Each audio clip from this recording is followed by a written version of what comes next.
Divertissement et fête au parc du Casino. Du 1er mai au 1er octobre, dimanche et jour férié, 30 groupes se succèdent sur les planches dans un cadre de verdure pour des après-midi musicaux. Ces concerts publics existent depuis près de 50 ans. Ainsi, c'est à présent un passage obligé pour les groupes du Bas-Rhin connus ou débutants. Une programmation locale à laquelle se rajoutent quelques concerts exceptionnels de groupes étrangers. Les artistes sont très demandeurs de ces concerts en plein air, en contact direct avec un public toujours présent et intéressé. Le parc est donc pour la saison estivale le siège de véritables échanges culturels, ponctués de découvertes et de surprises.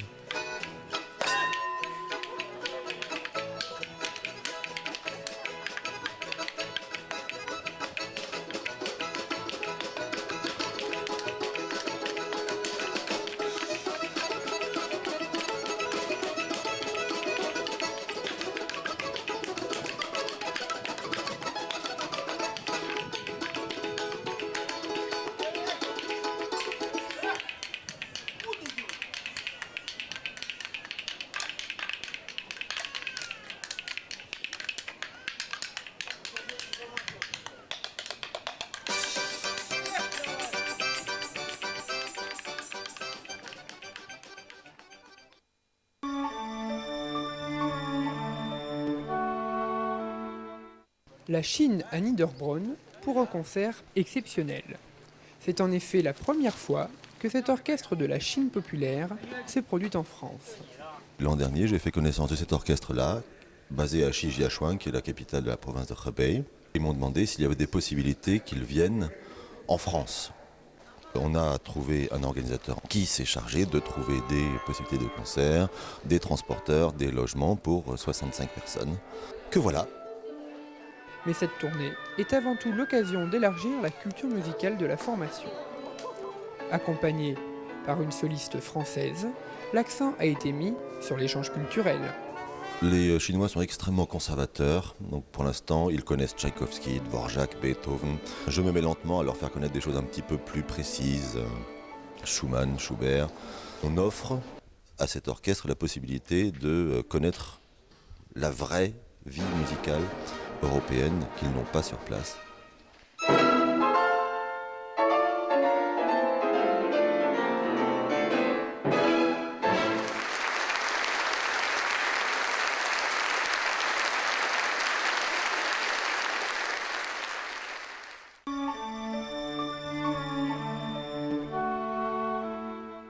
6 août 1870. Un jour, une bataille dans la guerre opposant France et Prusse. Anciens combattants, militaires de carrière ou civils, tous sont présents 130 années plus tard pour commémorer cet événement.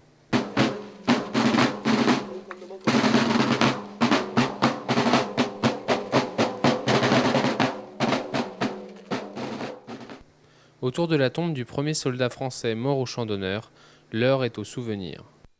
25 juillet 1870.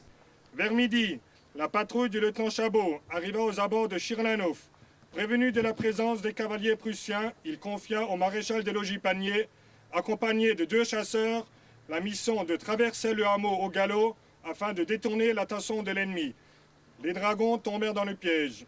Faisant feu sur le maréchal des logis Panier et ses hommes, ils tournèrent ainsi le dos au lieutenant Chabot et son groupe qui déboucha du haut du village. La surprise fut totale. Les Prussiens durent se retrancher dans la cour et les bâtiments annexes à l'auberge. Revenant à la charge, le maréchal des logis Panier tomba sous le feu de l'ennemi.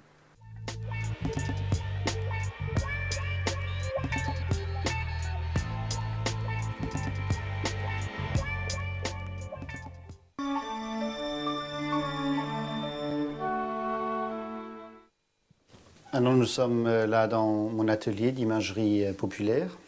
L'imagerie populaire, c'est une des formes les plus attachantes de l'art populaire alsacien, qui commence avec la naissance de l'enfant, avec les fameuses lettres de baptême, avec les Ketelbriev, comme on dit en dialecte, et toutes les grandes étapes de la vie, qui sont d'ailleurs souvent autrefois les grandes étapes religieuses, sont marquées par un petit tableau d'imagerie populaire que les artisans de nos villages faisaient à la main, et avec leurs plumes évidemment, pour ces différentes occasions.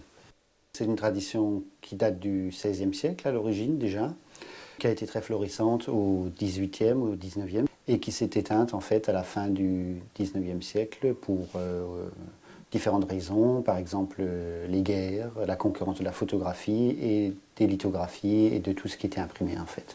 Vous avez un cadre purement, je dirais, décoratif, avec des fleurs, avec des motifs géométriques, etc. Donc une peinture tout à fait légère, qui est surtout utilisée pour colorier des dessins à la plume. Donc il faut qu'on voit le dessin à la plume en dessous. Le plus utilisé, c'est la fameuse peinture à l'œuf, c'est-à-dire on mélange les couleurs avec du jaune d'œuf, ce qui donne un certain brillant, une certaine patine à l'ensemble des couleurs et qui est aussi à l'origine des craquelures que l'on voit sur les originaux.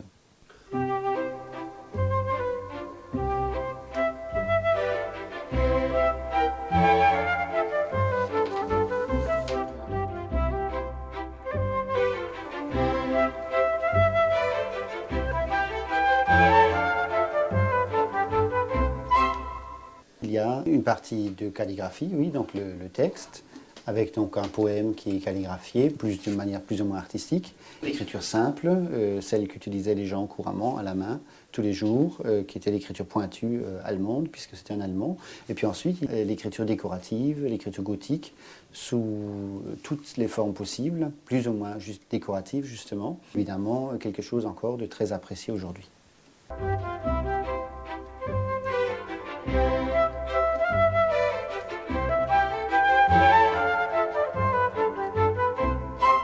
Il y a une demande tout à fait croissante pour ce genre de tableau qui représente un cadeau original pour les fêtes, encadré avec ces fameux cadres alsaciens qu'on appelle aussi cadres Louis-Philippe, qui sont en cerisier, en bois fruitier, qui sont vernis au tampon au prix de longs processus de travail à la main.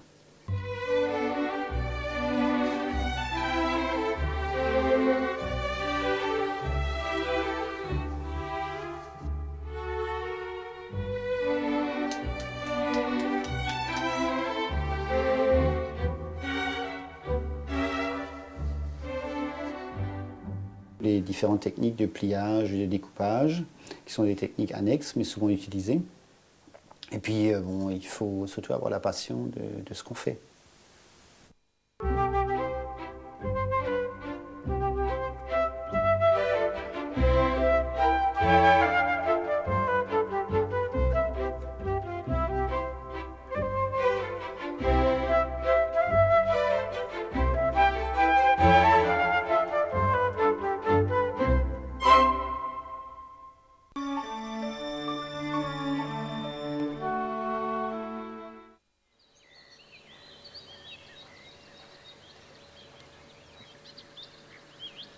Au-dessus du village de Winstein, le vieux Winstein se dresse sur un rocher long de 160 mètres, séparé par une faille.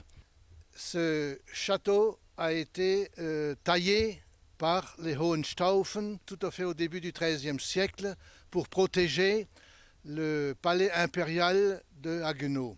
Il a été en possession alors des seigneurs de Winstein qui l'avaient en fief pendant un siècle. Et vers 1307, il servait de refuge aux chevaliers brigands, très renommés dans la région, puisqu'ils rançonnaient à la fois les bourgeois de Haguenau et les bourgeois de Strasbourg.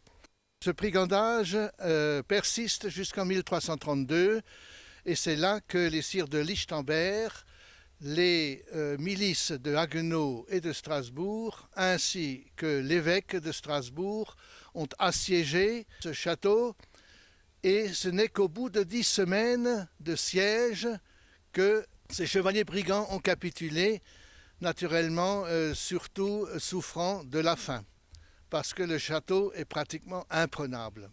En effet, il y a une succession de portes, de passerelles, d'échelles escamotables et de couloirs très étroits qui ont pratiquement empêché que l'assaillant puisse pénétrer à l'intérieur. Un document très intéressant de 1389 nous renseigne sur l'hébergement dans ce château. En effet, un voyageur, un seigneur qui était de passage, devait payer par nuit 10 florins et une arbalète neuve. Et le château était gardé par 6 soldats. Il y a un puits de 41 mètres de profondeur qui servait naturellement d'alimentation en eau potable et 2 citernes. Des fouilles effectuées récemment ont révélé la présence d'un souterrain à l'extérieur du château. D'après certaines traditions, ce souterrain aurait relié les 2 châteaux, le vieux et le nouveau Winstein. Mais je crois que ça relève de la légende. C'était plutôt ce souterrain qui est maintenant en partie éboulé, servait surtout de sortie de secours. La fin de ce château fort est assez mystérieux puisqu'on ne sait pas trop, lorsqu'on parle des paies cadastrales, s'il s'agit d'un château restauré ou alors des ruines. Toujours est-il qu'après la guerre de 30 ans, le traité de Nimègue de 1678 parle de la cession des ruines du vieux Winstein. Les Vosges du Nord sont renommées pour avoir un grand nombre de châteaux forts. Nous verrons prochainement la Wasenburg au-dessus de Niederbronn, qui naturellement est d'une toute autre structure, puisque c'est plutôt un château où le côté esthétique prend le dessus.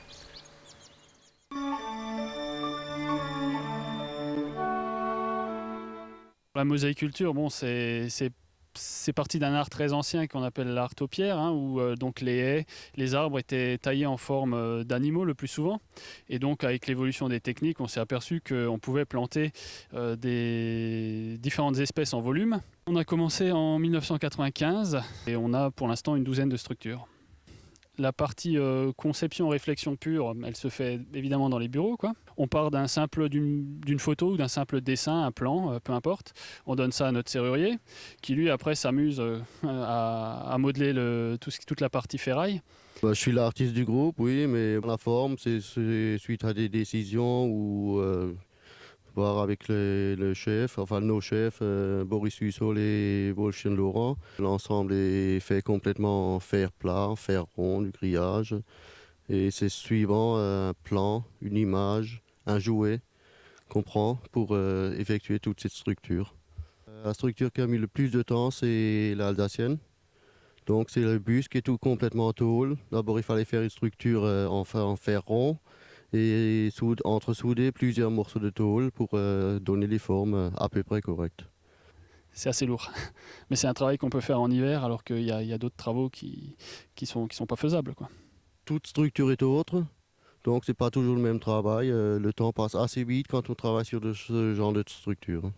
Une fois que la structure métallique est faite, donc ça passe en galvanisation histoire de durer un peu dans le temps. On coud un filet donc à l'intérieur, comme vous le voyez ici, et on remplit ça d'un mélange de terre bien précis, et ensuite on plante. Les plantes ont déjà des racines au départ, donc on met un simple coup de cutter entre les mailles, et à ce moment-là on glisse la plante à l'intérieur.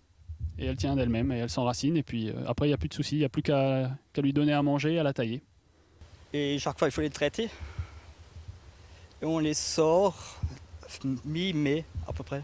L'artiste, c'est surtout celui qui fabrique les structures, hein. Comme je disais tout à l'heure, on lui donne un simple plan, une photo, et puis il réalise à peu près ce qu'on veut, quoi. Ce qui coûte le plus cher, c'est la conception de la structure elle-même, parce que bon, il y a quand même un certain nombre d'heures qui y passent. Mais bon, je veux dire, pour le résultat qu'on a, non seulement les gens de Reichshofen sont contents de les voir, mais en plus, il y a plein de touristes qui s'arrêtent, qui prennent des photos, et bon, ça c'est le but recherché, quoi. Ça a créé un grand changement à Reichshofen au niveau du fleurissement. Et on voit beaucoup de touristes, surtout des Allemands, qui s'arrêtent pour prendre des photos de nos structures. Ils se sont posé des questions, ce qu'on allait faire chaque année. Ils voulaient savoir, cette année, il y a une surprise. Oui, il y a une surprise. Alors on leur disait rien jusqu'au 15 mai ou au 1er juin jusqu'à ce qu'on sorte les structures, en fait. je pense qu'il faudrait continuer pour avoir plus de structures, pour créer un roulement au niveau du fleurissement, pour changer tous les ans. Il y a des projets, mais on va rien dire.